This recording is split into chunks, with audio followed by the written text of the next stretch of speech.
بسم اللہ الرحمن الرحیم۔ ہمارے چینل میں خوش آمدید۔ ابھی حویلی کے کاموں سے فارغ ہو کر میں باہر ڈرائیور کو بلانے کے لیے آئی تھی۔ ڈرائیور مسلسل کسی کے ساتھ باتوں میں مصروف تھا اور بیگم صاحبہ کو جانے کی جلدی تھی۔ میں نے 2-3 بار ڈرائیور کو آواز بھی دی، لیکن اس نے میری بات پر کان نہیں دھرے۔ میں جھنجھلا کر اس کے قریب آ گئی اور اسے غصے سے کہا، رحیمے، میں تجھے کب سے آوازیں دے رہی ہوں، بیگم صاحبہ کو نکلنا ہے، جلدی گاڑی لے کر آ۔ میری بات سن کر رحیم اس آدمی سے معذرت کرتا ایک دم ایک طرف کو چل پڑا۔ اس کے جانے کے بعد میں نے اس آدمی کا چہرہ دیکھا اور پھر اسے دیکھتی ہی رہ گئی۔ ایسا لگ رہا تھا جیسے میں ایک جادوئی کیفیت میں داخل ہو گئی ہوں۔ میں نے اسے حویلی میں پہلی بار دیکھا تھا، نہ جانے کون تھا، لیکن پہلی بار دیکھنے پر ہی میں اسے اپنا دل دے بیٹھی اور میرا دل چاہ رہا تھا میں بار بار اسے دیکھوں۔ وہ خوبصورت اور سرخ و سفید رنگت کا حامل جوان آدمی، جس کی آنکھوں میں انتہائی کشش تھی کہ اس کی آنکھیں ایسے لگ رہا تھا جیسے مجھے اپنی طرف کھینچ رہی ہوں۔ ان میں ایک مقناطیسی کیفیت تھی۔ میں ایک کھوئی ہوئی کیفیت میں کھڑی رہی اور پھر جب وہ اپنی جگہ سے چلا گیا تو میں بھی کھوئی کھوئی سی واپس آ گئی۔ نہ جانے وہ کون تھا، میں دل ہی دل میں یہ سوچ رہی تھی، لیکن مجھے نہیں پتا تھا کہ اس کا میرے سامنے آ جانا میری زندگی میں ایک نئی آزمائش لے آئے گا، اور میں اس آزمائش میں ایسا گروں گی کہ پھر شاید کبھی اٹھ نہ سکوں۔ میرا نام نوری ہے اور میں بہاولپور کے ایک بڑے گاؤں میں ایک حویلی میں کام کرتی ہوں۔ حویلی کیا، یہ ایک بڑا محل ہے، جیسے راجاؤں مہاراجاؤں کا ہوتا ہے۔ میں یہاں پہ قریب ہی ایک گاؤں کی باسی ہوں، لیکن ہم پیدائشی طور پر ہی ان بڑے زمیندار اور وڈیروں کے ملازم ہوتے ہیں۔ اس لیے جیسے ہی میں نے تھوڑا سا قد نکالا تو میرا باپ مجھے اس حویلی میں چھوڑ گیا۔ میں بڑے صاحب کی بیٹی کی خدمت کے لیے لائی گئی تھی اور آج تک 15 سال گزر چکے ہیں۔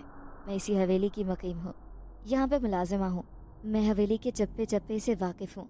بیگم صاحبہ مجھ پہ بہت اعتماد کرتی ہیں اور چھوٹی بیوی کا تو میرے ساتھ بہت زیادہ پیار ہے۔ ہم مالک اور ملازم سے زیادہ سہیلیاں لگتی ہیں۔ چھوٹی بیوی ویسے بھی مجھے بہت پسند کرتی ہے۔ حویلی میں کون آتا ہے کون جاتا ہے مجھے سب خبر ہوتی ہے۔ اگر میں یہ کہوں کہ زنان خانے میں جتنے بھی انتظامی امور ہیں ان سب کو میں سنبھالتی ہوں تو غلط نہیں ہوگا۔ ہم عورتوں کو مردان خانے کی طرف جانے کی اجازت نہیں تھی، اس لیے وہ حصہ مکمل طور پر ایک طرف بنایا گیا تھا اور وہاں پر صرف مرد حضرات ہی جاتے تھے۔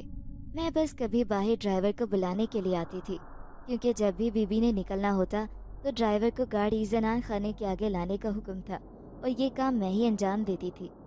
ابھی بھی بیوی نے مجھے آواز دے کر کہا کہ ڈرائیور سے کہو گاڑی سامنے لے آئے۔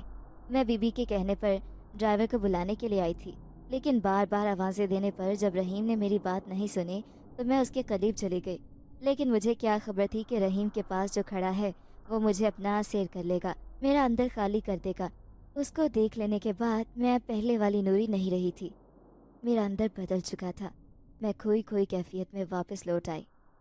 بیوی نے آوازیں دے کر پوچھا کہ گاڑی آ گئی ہے، لیکن بیوی کی آواز میرے کانوں میں تو پڑ رہی تھی، لیکن مجھے اس کی سمجھ نہیں آ رہی تھی۔ اور پھر بیوی نے مجھے زور سے بلا کر کہا، کیا پاگل ہو گئی ہے؟ کب سے پوچھ رہی ہوں تجھ سے کہ باہر گاڑی آئی ہے کہ نہیں۔ بیوی کی آواز سن کر میں ایک دم چونک اٹھی اور کہنے لگی، جی بیوی جی، باہر گاڑی آ گئی ہے، اب آپ بھی آ جاؤ۔ میں جلدی سے بیوی کا سامان پکڑ کر ان کے ساتھ نکل پڑی، لیکن میری متلاشی نظریں دوبارہ سے اسی انسان کو کھوج رہی تھیں۔ نہ جانے وہ کون تھا۔ حویلی میں تو جو بھی آنے والا تھا اس کی معلومات مجھے ہوتی تھی۔ جتنے ملازم یہاں پر کام کرتے تھے ان سب کا مجھے پتا تھا، تو پھر وہ کون تھا؟ وہ مہمان بھی نہیں لگتا تھا اور ملازم بھی نہیں لگتا تھا۔ میں یہی سوچتی رہی اور پھر خود کو یہ کہہ کر تسلی دے دی کہ رحیم سے پوچھوں گی وہ کون تھا۔ بیوی کے ساتھ بازار سے ہو کر واپس آنے کے بعد بیگم صاحبہ تو اندر چلی گئیں اور میں رحیم کے ساتھ ڈگی سے سامان نکالنے لگی۔ اور یوں ہی کام کرنے کے دوران میں نے لاپرواہ انداز میں اس سے پوچھا، رحیم، تمہارے پاس صبح جو کھڑا تھا وہ آدمی کون تھا؟ پہلے تو کبھی حویلی میں نظر نہیں آیا۔ میری بات سن کر رحیم کہنے لگا، ارے وہ تو وقار تھا، گاؤں سے نوکری کے لیے آیا تھا، کہہ رہا تھا بڑے صاحب سے ملوا دو، لیکن بڑے صاحب بھی گھر پر نہیں تھے، اس لیے میں نے اسے منع کر دیا۔ رحیم کی بات سن کر میرا دل ڈوب کر ابھرا اور میں نے اس سے پوچھا، کیا تم اس کو جانتے ہو؟ وہ کہنے لگا، نہیں، میں تو نہیں جانتا، لیکن میرے گاؤں سے کسی نے اس کو بھیجا ہے، اس لیے مجھے اس سے ملنا پڑا۔ اب بڑے صاحب آئیں گے تو اس کو ملوا دوں گا، شام کا وقت دیا ہے میں نے اسے، اب وہ شام کو آئے گا۔ رحیم کی بات سن کر مجھے تھوڑی تسلی ہوئی کہ شام کو ایک نظر پھر اس کو دیکھنے کا موقع مل جائے گا۔